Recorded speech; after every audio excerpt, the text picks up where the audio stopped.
السلام علیکم ورحمۃ اللہ وبرکاتہ۔ آج ایک ویڈیو نظر سے گزرا، اس وقت سے دل بہت غمگین ہے۔ اس ویڈیو کے ذریعے یہ خبر موصول ہوئی کہ مغربی یو پی کے مشہور شہر مظفر نگر کے کسی علاقے میں کسی کیفے پر یا دو کیفے پر پولیس نے چھاپا مارا اور وہاں 40 لڑکیوں اور لڑکوں کو بہت ہی گندے اور ناقابل بیان کاموں میں مصروف پایا۔ رنگے ہاتھوں ان کو پکڑا گیا۔ ان کے پاس سے شراب اور بیئر کی بوتلیں بھی ملی اور دوسری اور کچھ چیزیں بھی ملی جن کا میں نام نہیں لے سکتا۔ اور بہت ہی افسوس اور دکھ و شرم کی بات ہے کہ لڑکیاں شاید سب کی سب مسلمان تھیں اور لڑکے سب یا ایک دو کو چھوڑ کر باقی اکثریت ہندو لڑکوں کی تھی۔ میری یادداشت کے مطابق ابھی تھوڑے دن پہلے مظفر نگر ہی میں ایسا ہی ایک واقعہ، شرمناک واقعہ پہلے بھی پیش آ چکا ہے۔ مجھے الفاظ نہیں مل رہے ہیں جن کے ذریعے میں اپنے دکھ درد کا اظہار کر سکوں اور مسلم والدین کو سے کچھ عرض کر سکوں۔ میں خود مغربی یو پی کے ضلع سنبھل کا اصل باشندہ ہوں، آبائی وطن میرا وہی ہے، اور میں مغربی یو پی کے حالات سے خاصا واقف ہوں۔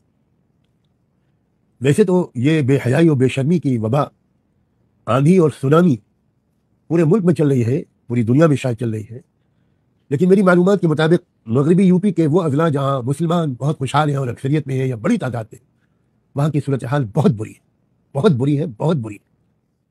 میں پہلے مسلمان بچیوں کے والدین سے ان کے پورے احترام کے ساتھ کچھ کہنا چاہتا ہوں۔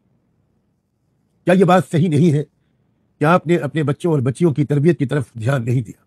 آپ نے ان کو ایک شریف پاکیزہ زندگی کے آداب اور اطوار نہیں سکھائے۔ آپ نے ان پر اندھا بھروسہ کر کے ڈگری کی تلاش میں کالجوں اور یونیورسٹیوں میں بھیج دیا۔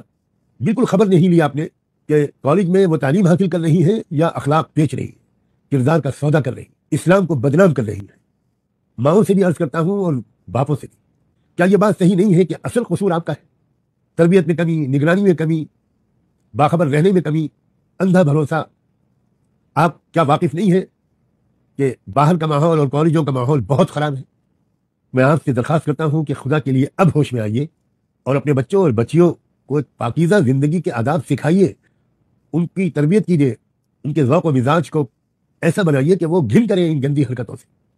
پھر آج کل لڑکیوں کی شادی میں بہت تاخیر ہو رہی ہے، زیادہ سے زیادہ آپ لڑکیوں کو پڑھاتے ہیں، پھر ان کے میچ کرنے والے لڑکے نہیں ملتے، مسلم معاشرے میں دیر پر دیر ہوتی چلی جاتی ہے۔ اور اب یہ پرانا زمانہ نہیں ہے جب لڑکیاں بھولی بھالی رہتی تھی۔ اب 9-10 سال کی بچی بھی وہ سب کچھ جانتی اور چاہتی ہے جو شاید پہلے 15-16 سال کی لڑکی بھی نہیں جانتی اور چاہتی تھی۔ اس سے زیادہ مجھے نہ کہنا پڑے تو اچھا ہے۔ اللہ کے واسطے شادیوں میں جلدی کیجیے۔ کتنی معیوب بات ہے، جو لڑکیاں گرفتار کی گئی ہیں آج ان کے ماں باپ کی کیا حالت ہوگی، آج ان کے رشتہ داروں کی کیا حالت ہوگی؟ کیا کہیں منہ دکھانے کے لائق آپ رہ گئے ہوں گے؟ اب میں ان بچیوں سے خود براہ راست کچھ کہنا چاہتا ہوں۔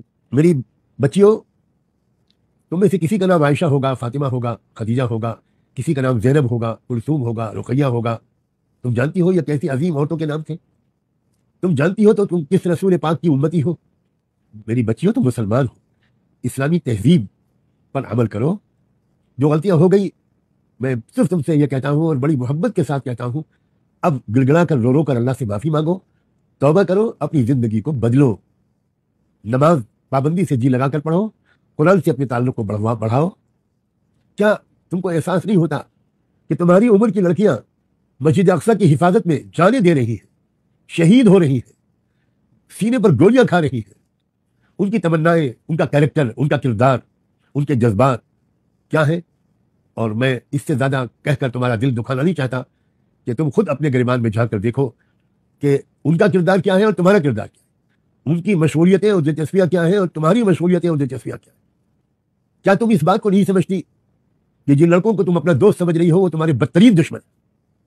ان کو اس کام پر لگایا گیا ہے کہ تمہاری زندگی برباد کرے، تمہارے خاندانوں کو بدنام کرے، تمہیں اس قابل نہ چھوڑے کہ کوئی تم کو اپنی بیوی کی حیثیت سے قبول کرے، تم نہ ادھر کی رہو نہ ادھر کی رہو۔ میں جانتا ہوں کہ تم پر جادو بھی کرایا جا رہا ہے، لیکن میں یہ بات بھی صاف کہہ دینا چاہتا ہوں، انہوں نے دور بیٹھ کر تم پر جادو نہیں کیا ہے، پہلے تم سے دوستی کی ہے، تم ان کی دوست بنی ہو، ان کے ساتھ پارکوں اور ہوٹلوں میں گئی ہو، تبھی ان کو موقع ملا کہ وہ کچھ مٹھائی کھلا کر یا کسی اور طریقے سے جادو کریں تم پر، اگر انہوں نے جادو کیا ہو۔ اور میں ان ہندو لڑکوں سے بھی کچھ کہنا چاہتا ہوں، حالانکہ مجھے شک ہے کہ میری یہ بات ان تک پہنچ پائے گی۔ میرے نوجوان بچوں، تم بھی بھارت کے ناگرک ہو، اور مجھے بھی اس بات پر گورو ہے، فخر ہے کہ میں بھی اسی بھارت کی مٹی میں پیدا ہوا ہوں۔ بچوں، تمہارے سماج اور تمہاری قوم میں بڑے بڑے لیڈر پیدا ہوئے، بڑے بڑے رشی منی اور مہاتما پیدا ہوئے، جنہوں نے مانوتا کی اور دیش کی بڑی خدمت کی ہے۔ بچوں، میں تم سے بڑی محبت کے ساتھ یہ ریکویسٹ کرتا ہوں، اپیل کرتا ہوں کہ تم ایجوکیشن پر دھیان دو، دیش کو مضبوط کرنے پر دھیان دو، اپنے کیریکٹر کو پاک صاف رکھو۔ کیا آج جب تم کو پولیس لے گئی ہوگی تو کیا تمہارے ماتا پتا کا سر شرم سے جھک نہیں گیا ہوگا؟ مجھے سوچ کر میری آنکھ میں آنسو آتے ہیں کہ آج تمہارے پیرنٹس کو کتنی شرمندگی ہو رہی ہوگی، وہ کتنے بدنام ہو رہے ہوں گے اپنی دوستوں میں، اپنی پریوار میں۔ ایک نئی زندگی شروع کرو، میری شبھ کامنائیں تم سب کے ساتھ ہیں۔ اپنی زندگی کو بدلو اور ایک اچھے شریف انسان بنو، بچوں، بچے بھی اور بچیاں بھی۔ میں 70 سال کا ایک بوڑھا بھارتی ناگرک ہوں، میرا نام سجاد نعمانی ہے، اور میں اپنے درد کے اظہار سے اپنے آپ کو روک نہیں سکا۔ مجھے امید ہے کہ میرا یہ پیغام مظفر نگر کے علماء، مظفر نگر کے انٹلیکچوئلس، بدھی جیوی لوگ، وہ گھر گھر پہنچائیں، اپنے گھر میں 10 20 50 لوگوں کو بلا کر میرا یہ سندیش ان کو سنائیں گے اور دکھائیں گے۔ کوئی گھر نہ بچے جہاں میرا یہ پیغام پہنچ نہ جائے۔ آپ سب کا بہت بہت شکریہ۔ خدا حافظ۔